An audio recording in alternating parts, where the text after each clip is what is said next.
সকলোকে সুপ্ৰভাত জনাই মই মোৰ ভিডিঅ'টো আৰম্ভ কৰিবলৈ ওলাইছোঁ। সময়ক আমি ধৰি ৰাখিব নোৱাৰোঁ, কিন্তু ই সাঁচতীয়া হৈ থাকে আমাৰ স্মৃতি হিচাপে। আমাৰ ভাগ্যৰ চকৰিডাল সময়েই নিৰূপণ কৰে। সময়ে সাজি থোৱা বাটতহে আমাক খোজ পেলাবলৈ বাধ্য কৰায়। সময়ক যদি ধৰি ৰাখিব বিচাৰিছা, তেন্তে সময়তকৈ আগত দৌৰা।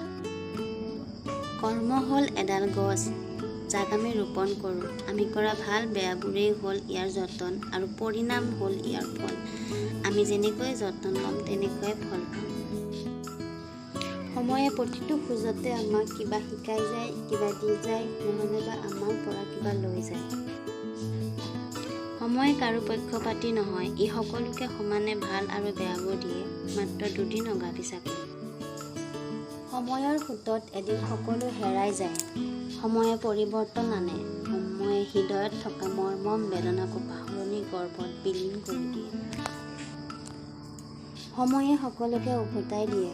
আজি যেনেকুৱা হৈছে, কাইলৈ একেটাকে ঘূৰাই পাব। সময়ে যেনেকৈ দিবলৈ কুণ্ঠাবোধ নকৰে, তেনেকৈ আমাৰ পৰা নিবলৈও কোনো দয়াশীল নেদেখায়। ভালে থাকক, সুখী থাকক, তাৰেই কামনাৰে ধন্যবাদ।